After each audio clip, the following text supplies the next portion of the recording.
بندہ جب مجھے اپنے دل میں یاد کرتا ہے، میں بھی اسے اپنے دل میں یاد کرتا ہوں۔ جب میرا بندہ کسی محفل میں میرا ذکر کرتا ہے، میں اس سے کہیں بہتر محفل میں اس کا ذکر کرتا ہوں۔ اللہ کی محفل تو ملائے اعلیٰ کی ہے، ملائکہ مقربین کی ہے۔ بہرحال اللہ کو تم اپنے دل میں مستحضر رکھو، اللہ تعالیٰ تمہیں بھی یاد رکھے گا۔ دوبارہ فرمایا احفظ اللہ تجدہ امامک تجاہک، اللہ کو یاد رکھو تو اپنے سامنے موجود پاؤ گے، جب چاہو دعا کرو تو احفظ اللہ تجدہ امامک یا تجاہک، اپنے سامنے موجود پاؤ گے۔ اذا سألت فاسأل اللہ، اب آ گیا وہ مرکزی مضمون۔ دیکھو جب مانگو اللہ سے مانگو، غیر اللہ کے سامنے ہاتھ دراز کرو ہی مت۔ ایک حدیث میں آتا، یعنی حرام نہیں ہے، دنیاوی قواعد اصول قوانین کے تحت کسی سے مدد چاہنا، کوئی سوال کرنا حرام نہیں ہے۔ آپ سوال کریں، مدد لیں، اسی پر دنیا قائم ہے، ایک دوسرے کے ساتھ تعاون کے ساتھ۔ لیکن اونچا مقام کیا ہے؟ کسی سے سوال مت کرو سوائے اللہ، یہاں تک کہ جوتے باندھنے کا تسمہ تمہیں درکار ہے تو بھی کسی سے مت مانگو، اللہ سے مانگو۔ کیا پتہ اللہ کس کے دل میں ڈال دے اور وہ آ کے تمہیں تسمہ پیش کر دے۔ ہوتا ہے ایسا، مسافر ہوتا ہے۔ جو اللہ کے ساتھ لو لگا کر رکھنے والے ہیں، ان کے تو ایسے واقعات ہوتے ہیں کہ دل میں ایک بات آئی اور اس کے بعد وہی بات جو ہے وہ کوئی شخص آ گیا، اس نے وہ بات پوری کر دی۔ کیونکہ لوگوں کے دل جو ہے وہ تو اللہ کے دو انگلیوں کے مابین چاہتا پھر دیتا۔ کیا پتہ اللہ کسی فرشتے کو انسانی شکل میں بھیج دے، آتا ہے فرشتہ، آتا ہے انسانی شکل میں، آپ کی تکلیف کو رفع کر دے، آپ کی ضرورت کو پورا کر دے۔ اسی سے مانگو، کسی اور سے مانگو۔ یہ ہے توحید کا لب لباب۔ یوں سمجھیے اسلام کی جڑ کیا ہے؟ ایمان۔ اسلام کا جو خارجی نظام عمل ہے، انفرادی اعمال ہو، اجتماعی ہو، ان سب کی روح رواں کیا ہے؟ ایمان۔ ٹھیک، ایک بات ہو گئی۔ ایمان کا خلاصہ لب لباب کیا ہے؟ ایمان باللہ۔ جیسے ایمان بالآخرہ بھی ہے، ایمان بالملائکہ ہے، ایمان بالانبیاء ہے، ایمان بالرسل ہے، ایمان بالکتب ہے، ایمان بالقلب ہے، لیکن اصل ایمان۔ اسی لیے ایمان مجمل میں آپ کو معلوم ہے کسی اور چیز کا ذکر نہیں۔ آمنت باللہ کما ہوا باسمائہ وصفاتہ وقبلت جمیع احکامہ اقرار باللسان وتصدیق بالقلب۔ یہ ایمان مجمل ہے، اجمالی طور پر ایمان اس کا نام ہے۔ ہاں مفصل تفصیلی طور پر آمنت باللہ وملائکتہ وکتبہ ورسلہ والیوم الآخر والقدر خیرہ وشرہ من اللہ تعالی۔ تو اسلام کی جڑ ایمان، اور اسلام کا سارا جو نظام عمل ہے، چاہے انفرادی اعمال ہو چاہے اجتماعی، ان سب کی روح رواں ایمان، اور ایمان کا خلاصہ ایمان باللہ۔ اور ایمان باللہ کا اصل حاصل وہ ہے جو اس حدیث میں آ رہا۔ اس کے دو ہیں تقاضے، عبادت صرف اسی کی، استعانت صرف اسی سے۔ اس لیے میں نے سورہ فاتحہ کا تذکرہ شروع میں کیا۔ یہ عبادت کا جوہر ہے، عبادت کا جو ہے یہ ایمان کا حاصل۔ عبادت صرف اس کی ہے اور استعانت صرف اس سے۔ استعانت ہی میں سوال بھی آ گیا، یہ بھی مدد ہے۔ آپ کسی سے کچھ مدد مالی چاہ رہے ہیں یا کوئی اور مدد چاہتے ہیں، کسی کام میں مدد چاہتے ہیں، جیسے میں نے کہا تھا کہ سفارش کرانا چاہتے ہیں، بھی مدد ہے۔ وَإِذَا اسْتَعَنْتَ فَاسْتَعِنْ بِاللَّهِ، اور جب مدد مانگو صرف اللہ سے مانگو۔ اور وہ سارے الفاظ یاد کر لیے، استدعاء، استعانت، استغاثہ۔ یہ جو غوث اعظم سے استغاثہ کیا جاتا ہے یہ تو شرک ہے۔ استغاثہ اللہ سے، دعائی اللہ کی۔ اس اعتبار سے استمداد، استعانت، استدعاء، استغاثہ، یہ سب اللہ سے، صرف اللہ سے۔ عبادت صرف اللہ، ایاک نعبد، اور استعانت صرف اللہ سے۔ مانگو صرف اللہ سے، جب مدد طلب کرو صرف اللہ سے، اور جان لو اگر تمام لوگ جمع ہو کر تمہیں کوئی فائدہ پہنچانا چاہے نہیں پہنچا سکتے، الا بشیء قد کتب اللہ لک وان اجتمعوا علی ان یضروک بشیء لم یضروک الا بشیء قد کتب اللہ علیک، اگر سب مل کر چاہے تمہیں کوئی نقصان پہنچا دے نہیں پہنچا سکتے مگر وہی کچھ جو اللہ نے تمہارے لیے لکھ دیا۔ اب بتائیے خوف کی جڑ کٹ جائے گی کہ نہیں؟ یہ جو ایمان جو ہے یہ خوف اور حزن دونوں سے نجات دلانے والی بات ہے۔ جو حقیقی مومن ہے وہ اللہ کا ولی ہے، حقیقی مومن وہ اللہ کا ولی ہے، اور الا ان اولیاء اللہ لا خوف علیہم ولا هم يحزنون۔ یہ اولیاء اللہ کو علیحدہ مخلوق نہیں ہے، کوئی ان کے سر پہ سینگ نہیں ہوتے، انسان ہی ہوتے ہیں، لیکن حقیقی معنی میں مومن ان اعتبارات سے جو آج ہم پڑھ رہے ہیں، ایمان اس درجے کا پہنچ گیا تو اللہ کا ولی ہے۔ اور لوگ کے لیے خوف کس بات کا ہوگا؟ کس سے خوف کروں؟ اس کے ہاتھ میں کچھ ہے ہی نہیں، اور اگر کچھ اللہ نے میرے لیے لکھ دیا وہ آ کر رہے گا، چاہے میں لاکھ گڑ گڑاؤں اور اس کے سامنے کہ مجھے چھوڑ دے، اگر اللہ نے لکھا وہ آیا وہ تو آئے گا، تو کاہے کو اس کے سامنے گڑ گڑانا، کاہے کو جبرسائی کرنا اس کے سامنے، اور کسی کے ہاتھ میں کچھ ہے ہی نہیں، میرا خیر ہے ہی نہیں، کاہے کو خوشامد کرو اس کی۔ اور سنیے، رفعت الاقلام،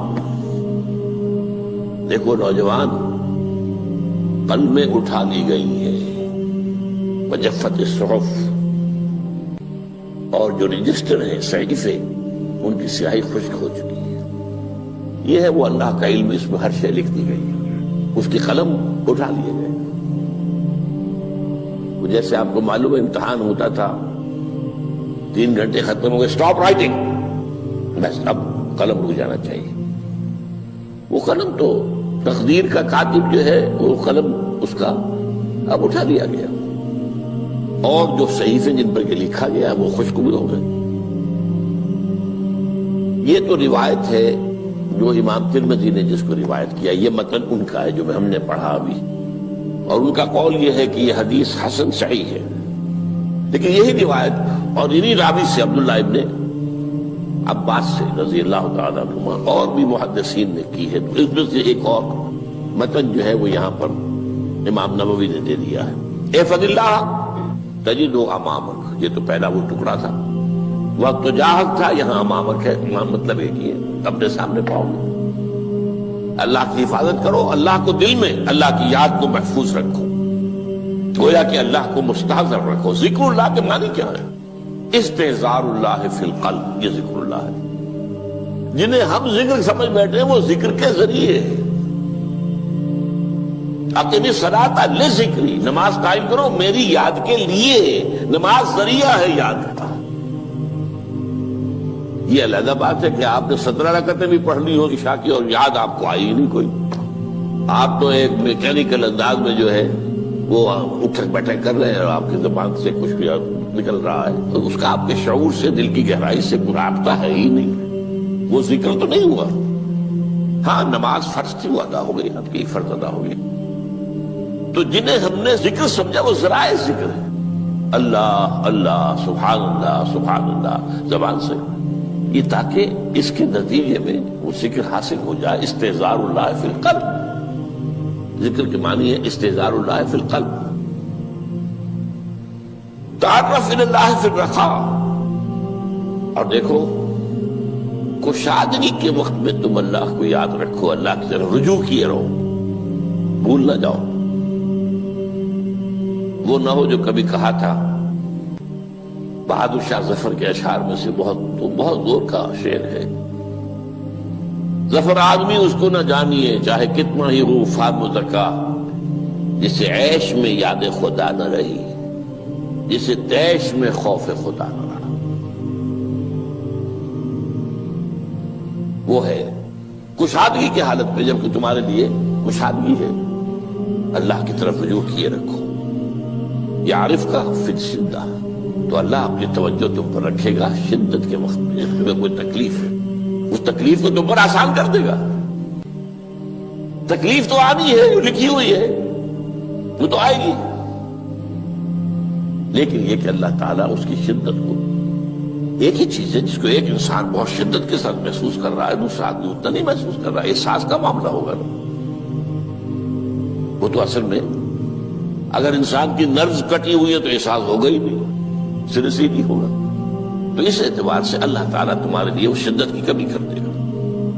وَاعْلَمْ أَنَّمَا أَخْطَأَكَ لَمْ يَكُنْ لِيُصِيبَكَ، اور جان لو جو چیز تم سے چھوٹ گئی ہے، رہ گئی ہے، وہ ہرگز تمہیں ملنے والی نہیں تھی۔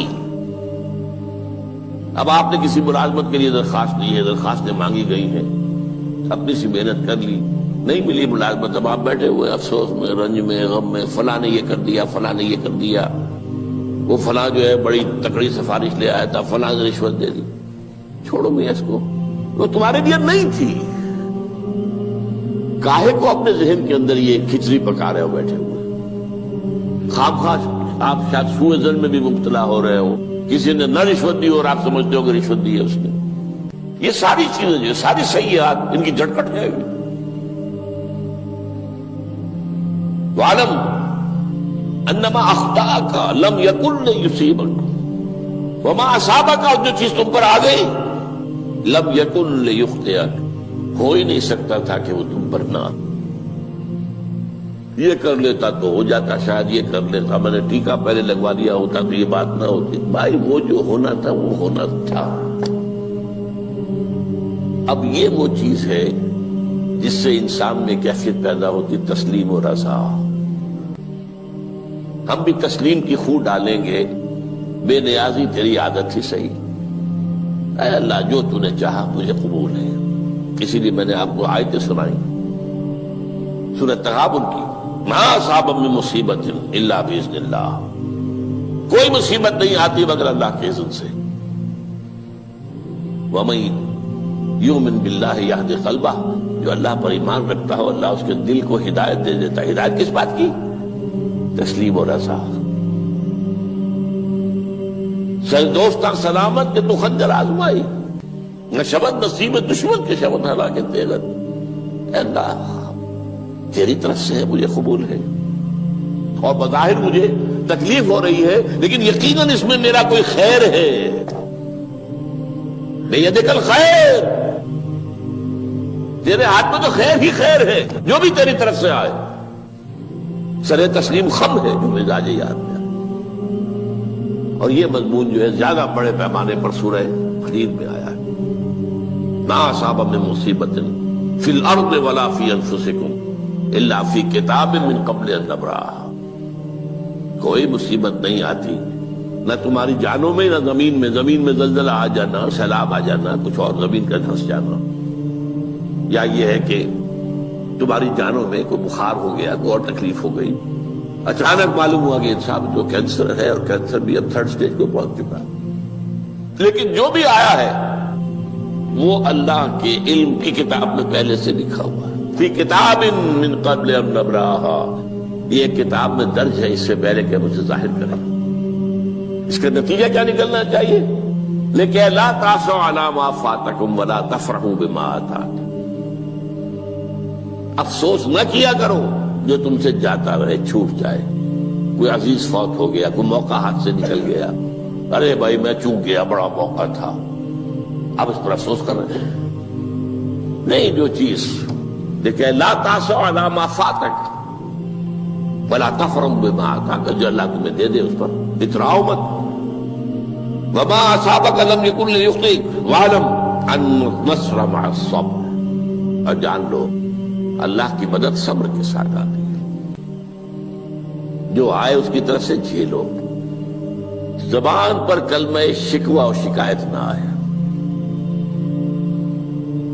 اللہ سے شکایت نہ آئے، تسلیم و رضا، جو تیری رضا ہے۔